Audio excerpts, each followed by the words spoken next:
I am Mathew, a 28-year-old construction foreman here in Phoenix, Arizona. My wife, Sarah, is 32 weeks pregnant with our first child together, and I have a 3-year-old daughter, Emma, from my previous marriage. When we started planning for the baby's arrival, I thought we had everything figured out. My mother, Linda, had promised to watch Emma during the labor and delivery.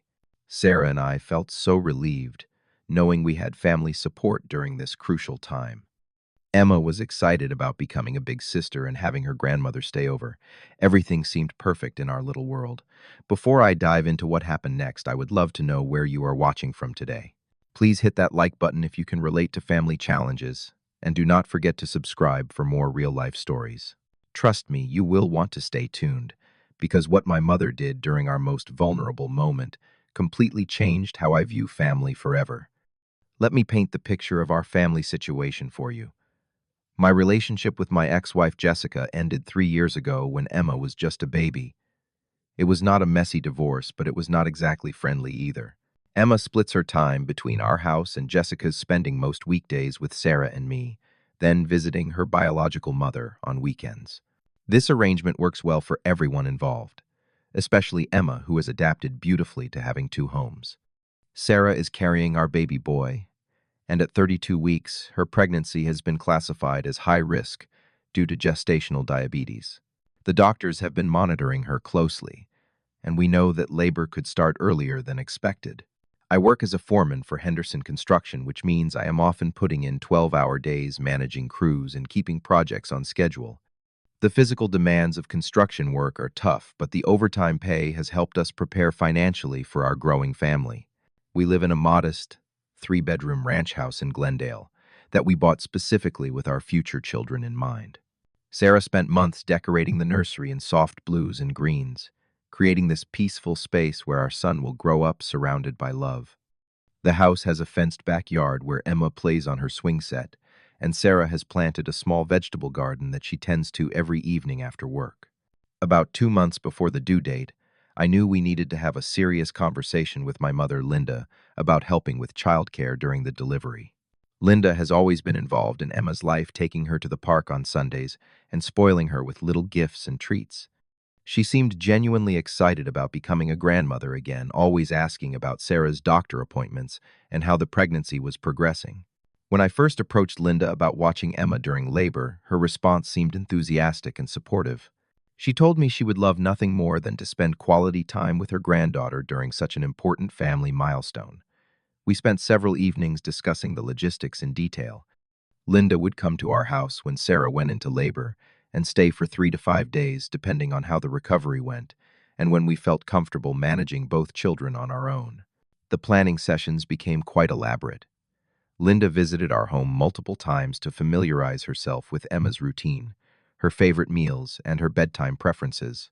She took notes about which stories Emma liked best and which cartoons were appropriate for her age. Sarah and Linda spent hours together discussing everything from diaper changing techniques for newborns to how to handle Emma if she became jealous of the new baby's attention. During these visits, it seemed like Sarah and Linda were genuinely bonding over the upcoming arrival. They would sit together on the couch, Linda's hand resting on Sarah's growing belly, talking about baby names and sharing stories about what it was like when Emma and I were born. I felt such relief watching these interactions, believing that my mother had fully accepted Sarah as part of our family and was excited to welcome our son. Emma was absolutely thrilled about the planned grandma sleepover. She helped us prepare the guest bedroom with Linda's favorite lavender-scented sheets and placed fresh flowers from the garden on the nightstand. Emma even drew pictures of stick figures representing our family, including the new baby, and hung them on Linda's bedroom wall as a surprise. The excitement in our house was palpable as we counted down to the due date. We stocked up on all of Linda's preferred foods, buying the specific brand of coffee she drinks every morning, and the whole grain bread she insists is the only healthy option. Sarah prepared detailed care instructions for Emma, including emergency contact numbers, Emma's pediatrician information, and a schedule of all her daily activities from wake-up time to bedtime routine. However, about 3 weeks before the due date, I started noticing subtle changes in Linda's demeanor during our conversations. She began making comments that seemed innocent on the surface, but carried an undertone that made me uncomfortable. During one visit, while watching Emma play in the backyard, Linda said, I just hope this new baby does not change everything for Emma. First children often feel forgotten when the second one arrives. Another time, while Sarah was showing Linda the completed nursery, my mother remarked, "Second marriages are so complicated, especially when children from previous relationships are involved. You never know how things will work out long term." Sarah's face fell when she heard this, but she tried to brush it off as normal grandmother concerns about blended family dynamics. I chose to dismiss these comments as Linda expressing natural worries about how our family changes would affect Emma. After all, grandparents often have concerns about their grandchildren's well-being during major transitions. I convinced myself that Linda was simply being protective of Emma, and that once the baby arrived, all these worries would disappear. 3 weeks before Sarah's due date, the warning signs became impossible to ignore. Linda canceled a planned visit where she was supposed to help Sarah organize the baby's clothes and set up the changing station. Her excuse was a last-minute book club commitment that she claimed she could not miss. This struck me as odd because Linda had never prioritized her book club over family events before, and she had specifically scheduled this day weeks in advance. The cancellation clearly disappointed Sarah, who had been looking forward to spending the afternoon with Linda, folding tiny baby clothes and talking about what life would be like once our son arrived. Sarah tried to hide her hurt feelings, but I could see the disappointment in her eyes when she quietly put away the baby clothes by herself that evening. Linda's phone calls became less frequent, and when she did call, her responses seemed shorter and less engaged. Previously, she would spend 20 or 30 minutes on the phone, asking detailed questions about Sarah's symptoms, doctor visits, and how Emma was adjusting to the idea of becoming a big sister. Now, these conversations lasted only a few minutes before Linda would find an excuse to hang up. Emma, with the intuitive sensitivity that children often possess, began asking why Grandma Linda seemed different lately. She noticed that Linda was not asking as many questions about the new baby, and was not bringing her usual small gifts during visits. Emma even asked if Grandma Linda was still excited about the baby brother, which broke my heart because I could see the confusion in my daughter's eyes. I spent considerable time reassuring Emma that everything was fine, and that Grandma Linda was just busy with her own activities. Privately, however, I was growing increasingly worried about Linda's changing attitude. I began having conversations with Sarah about potential backup plans, but we both hoped that Linda's behavior was just temporary stress, and that she would return to her supportive role when the time came. The real test came when Sarah experienced false labor at exactly 37 weeks. It was 2 o'clock in the morning when Sarah woke me up clutching her stomach and breathing heavily through contractions that were coming every 8 minutes.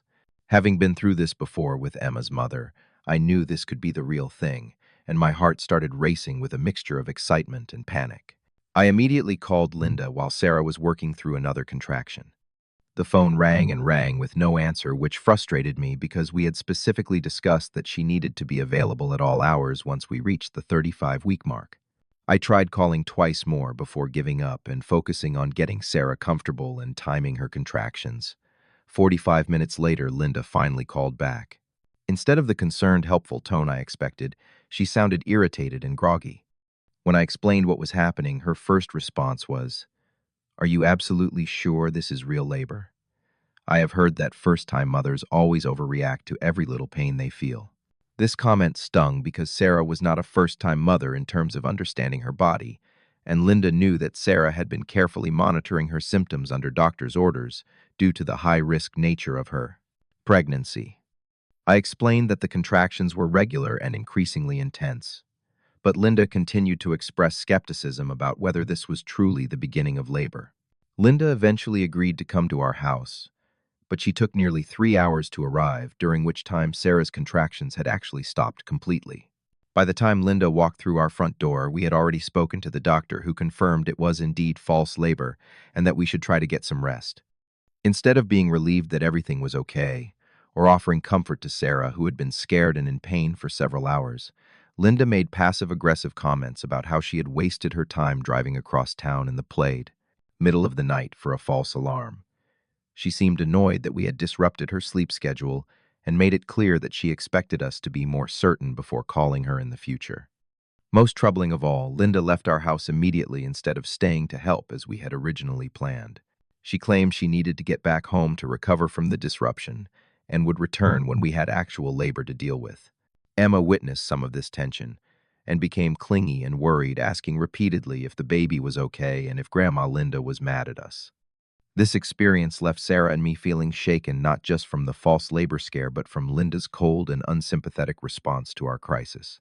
We spent the next week walking on eggshells, hoping that Linda's behavior had been influenced by being awakened in the middle of the night and that she would return to her previous supportive attitude.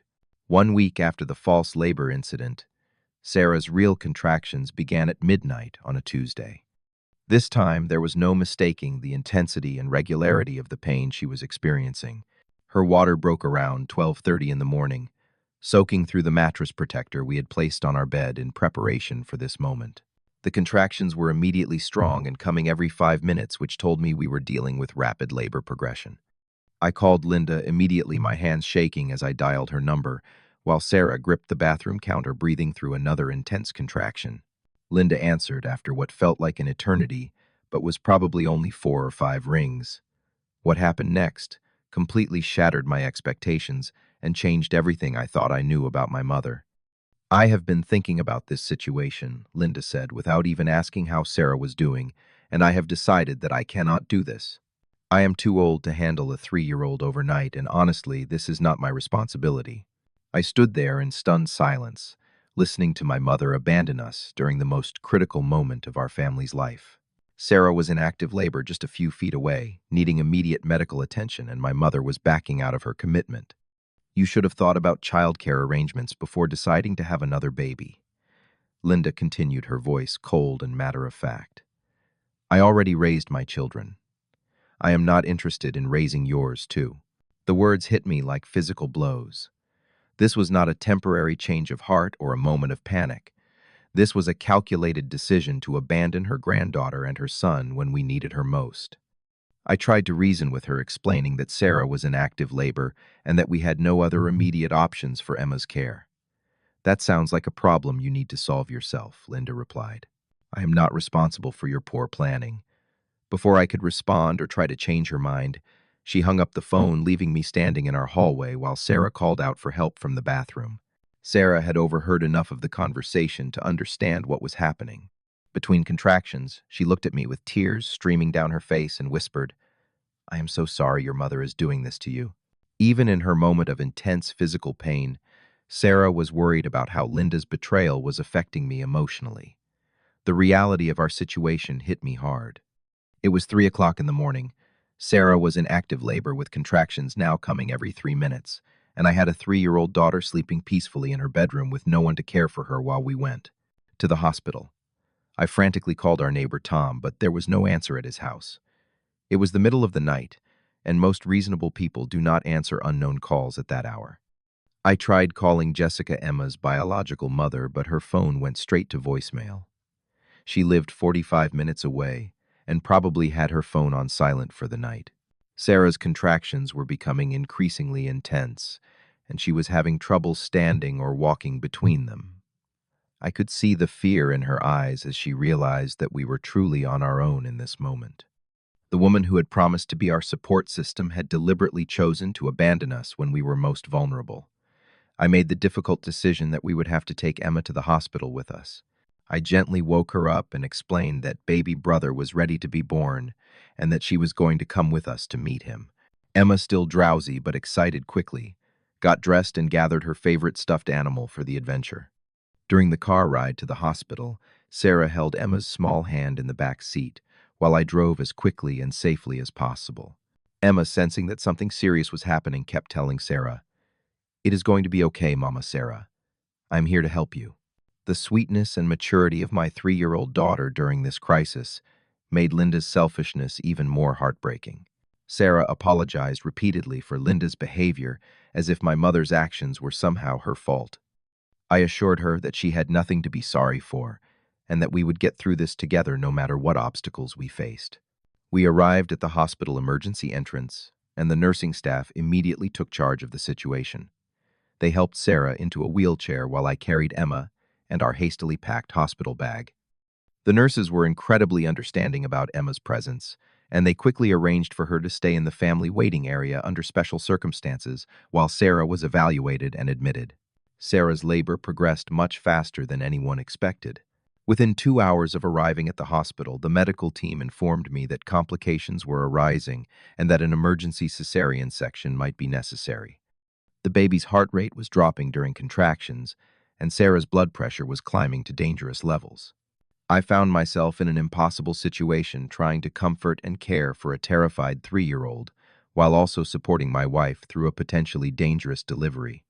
The hospital staff did everything they could to accommodate Emma, setting up a comfortable space in the family waiting area with coloring books and juice boxes, but she was scared and wanted to stay close to me. In the middle of this chaos, my phone rang. It was Linda calling, and for a moment my heart leaped with hope that she had changed her mind and was coming to help us. I stepped away from Emma to answer the call, praying that my mother had realized the magnitude of her mistake. "How are things going over there?" Linda asked casually, as if she were checking on a routine doctor's appointment rather than the emergency delivery of her grandchild. "Sarah is having complications and might need emergency surgery," I replied, expecting this news to shock Linda into action and make her realize how serious the situation had become. Instead of expressing concern or offering to help, Linda responded with complaints about how our situation had affected her night's sleep. "Well, I hope you learned your lesson about planning better next time. You really should have had multiple backup options instead of relying on other people." The audacity of her comment made my blood pressure spike. Here was my mother, criticizing our planning while simultaneously being the reason our plans had fallen apart. She was acting as if her broken promise was somehow our fault for trusting her in the first place. "Your grandchild is being born in an emergency situation and you are worried about losing sleep," I asked, my voice rising despite my efforts to stay calm for Emma's sake. Linda's response revealed the depth of her heartlessness. "That is not my grandchild," she said coldly. "That is Sarah's baby. Emma is my only granddaughter, and she should be your priority, not this new baby that is going to complicate everything." This statement cut deeper than anything she had said before. Linda was not just abandoning us in our moment of need. She was actively rejecting her unborn grandchild and trying to create division within our family. She wanted me to choose between my daughter and my son, as if loving both children equally was somehow impossible or wrong. Standing in that hospital hallway watching Emma color pictures while Sarah was being prepared for possible surgery, I experienced a moment of absolute clarity about my mother's character. This was not a temporary lapse in judgment or a reaction to stress. This was who Linda truly was when her comfort and convenience were threatened. I realized that my mother had never actually accepted Sarah as part of our family. She had been pretending to support our marriage and our growing family, but when the moment came to prove that support through action, she revealed her true feelings. Linda saw Sarah and our unborn son as threats to her relationship with Emma and me, rather than additions to our family's love and happiness. With Sarah in surgery, and Emma depending on me for comfort and security, I made a life-changing decision about the role Linda would play in our lives going forward. "You know what, Linda?" I said, my voice steady and calm despite the anger burning in my chest. "You are absolutely right. You are not responsible for our family or our choices." "Exactly," Linda replied, probably thinking she had won some kind of argument. "But that means we are not responsible for maintaining a relationship with you either," I continued. "You have shown Emma and Sarah exactly how much they mean to you when things get difficult." I could hear Linda's tone change as she realized the conversation was not going in the direction she had expected. "Now wait a minute, I did not mean it that way. You meant exactly what you said," I cut her off. "Emma deserves a grandmother who loves her unconditionally and supports our family through good times and bad times. Since you cannot be that person, you are on your own now. You cannot be serious about this," Linda protested. "I am your mother. You cannot just cut me out of your lives over one disagreement." "This is not about one disagreement," I replied. "This is about your choice to abandon your family when we needed you most. This is about you rejecting your grandchild before he is even born. This is about you trying to make me choose between my children instead of celebrating the growth of our family." I hung up the phone and immediately turned it off, refusing to allow Linda to continue disrupting this precious and terrifying time with more of her toxic behavior. I walked back to Emma, who looked up at me with her big brown eyes and asked if everything was okay. "Everything is perfect, sweetheart," I told her, lifting her onto my lap. "Mommy Sarah is having the baby, and soon you are going to meet your little brother." Within the hour, our son David was born via cesarean section, healthy and strong, despite the complications during delivery. The moment I held him in my arms, I felt a surge of protectiveness and love that made Linda's rejection of him seem even more incomprehensible. Emma was allowed into the recovery room to meet her baby brother, and the look of wonder and joy on her face was worth every moment of struggle we had endured. She gently touched his tiny fingers and whispered, "Hi, baby David. I am your big sister, and I am going to take care of you forever." Sarah recovered beautifully from the surgery, and as we sat together in that hospital room with both of our children, I felt more complete and content than I ever had before. Tom, our neighbor, had finally gotten our messages and arrived at the hospital with offers to help with anything we needed. Jessica, Emma's biological mother, had also received our calls and immediately offered to adjust her visitation schedule to help us during Sarah's recovery. The people who truly cared about our family had stepped forward when we needed them most, while the person who should have been our strongest support had chosen to abandon us. Linda tried calling my phone several times over the next few days, but I never answered. I had meant what I said about her being on her own. 3 months after David's birth, our family had settled into a beautiful new routine that proved we did not need Linda's toxic presence to be happy and complete.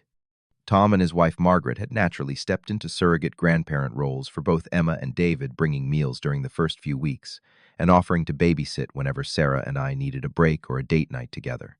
The support network that emerged from our crisis was stronger and more genuine than anything Linda had ever provided. Sarah had formed close friendships with other mothers from her pregnancy support group, creating a community of women who helped each other through the challenges of raising young children. These relationships were built on mutual respect and genuine care rather than obligation or blood relations.